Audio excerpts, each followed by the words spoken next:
अस्सलाम वालेकुम। मेरा नाम है काजी मुबशिर और आप देख रहे हैं वॉइस ऑफ काजी। कुछ घरों में एक अजीब सी बेबरकती महसूस होती है। न सुकून मिलता है, न खुशी, न रहमत का एहसास।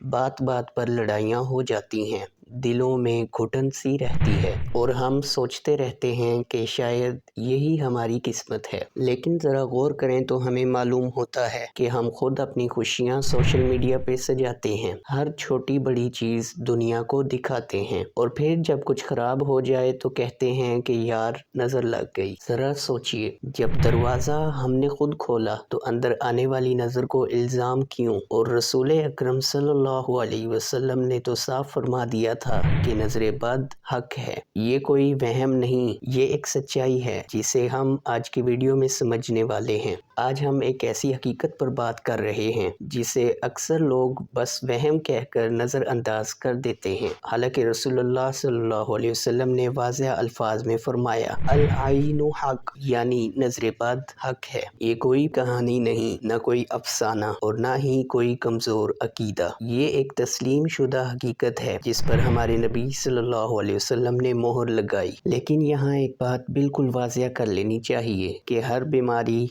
हर मुसीबत, हर नुकसान नज़र बद की वजह से नहीं होता। कभी ये अल्लाह की तरफ से आजमाइश होती है, कभी ये हमारी अपनी गलतियों का नतीजा, जिनकी वजह से हम परेशानियों में मुब्तला हो जाते हैं। लेकिन नज़र बद को बिल्कुल नज़रअंदाज कर देना भी नादानी है। इस्लाम हमें तवाज़ुन सिखाता है। अल्लाह पर तवक्ल भी करो, दुआ भी मांगो और एहतियात भी इख्तियार करो। अब यहाँ एक अहम बात समझनी है, हसद और नज़र बद एक जैसी चीज़ें नहीं हैं, लेकिन ये अक्सर साथ साथ चलती हैं। हसद उस कैफियत का नाम है जिसकी वजह से दिल में आग लगी हो और आप चाहें कि दूसरे से नेमत छिन जाए, जबकि नज़र बद वो नज़र है जो किसी नेमत को नुकसान पहुँचा दे, चाहे वो हसद से हो या महज गफलत से। इसलिए बाज़ औक़ात कोई करीबी, कोई अपना बगैर बुरा चाहे भी नुकसान का सबब बन जाता है। नबी करीम सल्लल्लाहु अलैहि वसल्लम के ज़माने में भी नज़र बद का एक वाक़या पेश आया, जब एक सहाबी ने दूसरे सहाबी के जिस्म की तारीफ की। अब उन सहाबी के दिल में ना हसद था, ना कोई दुश्मनी, बस उन्हें दूसरे सहाबी का जिस्म देखने में अच्छा लगा और उन्होंने तारीफ कर दी, लेकिन वो माशाअल्लाह कहना भूल गए। नतीजा क्या हुआ कि जिन सहाबी की तारीफ की गई वो वहीं बेहोश हो गए। रसूलुल्लाह सल्लल्लाहु अलैहि वसल्लम ने फरमाया कि तुमने अपने भाई को मार दिया, अगर तुम माशाअल्लाह कह देते तो ऐसा ना होता। ये वाक़या हमें क्या सिखाता है कि गफलत भरी नज़र भी नुकसान पहुंचा सकती है, चाहे दिल में नफरत और हसद हो या ना हो। आज के दौर का सबसे बड़ा मर्ज़ ये है कि हम अपनी हर खुशी सबको दिखाना चाहते हैं। खाना बना, फौरन तस्वीर, नया कपड़ा खरीदा, फौरन स्टोरी लगा दी, बच्चा पहली दफ़ा हंसा, वीडियो बना के अपलोड कर दी, नया घर खरीदा तो फौरन पूरे घर का टूर सोशल मीडिया पर अपलोड कर दिया और फिर आखिर में लिख देते हैं कि अल्लाह नज़र बद से बचाए। ज़रा सोचें, ये ऐसा ही है जैसे कोई आग में तेल डाले और फिर कहे कि या अल्लाह आग ना लगे। दुआ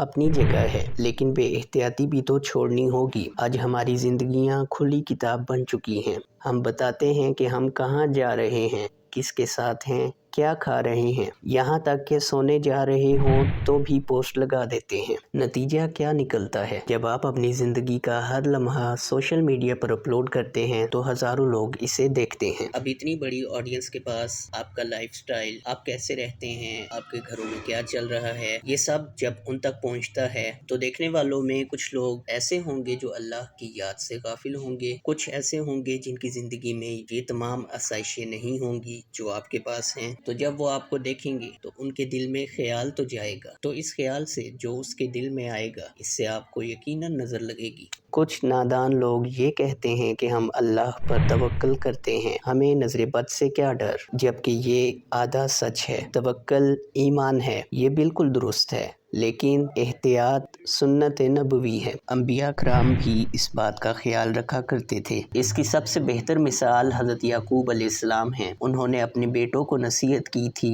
कि जब तुम मिस्र में दाखिल हो तो एक दरवाजे से ना दाखिल होना। याकूब अलैहिस्सलाम की इस नसीहत के पीछे क्या हिकमत होगी, ये आप लोग कमेंट सेक्शन में ज़रूर बताएं। मेरी अदना राय के मुताबिक اس نصیحت کے پیچھے حکمت نظر بد سے بچاؤ تھا، کیونکہ حضرت یعقوب کے تمام بیٹے جوان تھے، خوبصورت تھے، اور تعداد میں آپ لوگوں کو پتہ ہے کہ حضرت یعقوب کے کتنے بیٹے تھے۔ تو اگر وہ ایک دروازے سے داخل ہوتے تو دیکھنے والوں کے دل میں شیطان کوئی بھی وسوسہ ڈال سکتا تھا، جس کی وجہ سے نظر لگنے کا اندیشہ تھا۔ اسی طرح اگر ہم آپ صلی اللہ علیہ وسلم کی سیرت طیبہ کو دیکھیں تو آپ صلی اللہ علیہ وسلم بھی نظر بد سے بچاؤ کے لیے معوذتین کا اہتمام کیا کرتے تھے، اور صحابہ کو بھی اس کی تاکید فرمایا کرتے تھے۔ تو ہم کون ہوتے ہیں جو لاپرواہی برتیں؟ تو بھائیوں اور بہنوں، اپنی خوشیوں کو تماشا مت بنائیں۔ جو چیز جتنی قیمتی ہو وہ اتنی ہی زیادہ چھپانے کے قابل ہوتی ہے۔ اگر اللہ نے آپ کے گھروں کے رازوں پر پردہ رکھا ہے تو تم خود وہ پردہ کیوں ہٹاتے ہو؟ نبی کریم صلی اللہ علیہ وسلم نے ایک جگہ ارشاد فرمایا کہ نظر بد انسان کو قبر تک اور اونٹ کو ہانڈی تک پہنچا دیتی ہے۔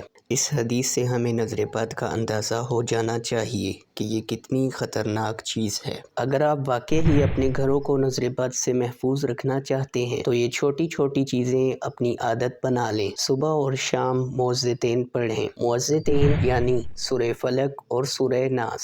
اس کے ساتھ ساتھ صبح اور شام آیت الکرسی پڑھ کر خود پر اور بچوں پر دم کر دیا کریں۔ کسی کی تعریف کریں تو ماشاءاللہ ضرور کہیں، اور اپنی خوشیوں میں خاموشی اختیار کریں۔ دیکھنے میں یہ چھوٹے چھوٹے عمل لگتے ہیں، لیکن انہی میں اللہ تعالیٰ نے ہماری حفاظت کا راز رکھا ہے۔ آج رات سونے سے پہلے ایک سوال خود سے ضرور پوچھئے گا کہ کیا میں نے اپنی زندگی کی ہر نعمت غلط آنکھوں کے سامنے تو نہیں رکھی ہوئی، یا کچھ چیزیں واقعی ہی صرف میرے اور میرے رب کے درمیان ہیں۔ اللہ ہمیں ہر حسد سے، ہر بری نظر سے اور ہر آزمائش سے محفوظ رکھے، آمین۔ اسی کے ساتھ اپنے میزبان مبشر قاضی کو اجازت دیجیے۔ اللہ حافظ۔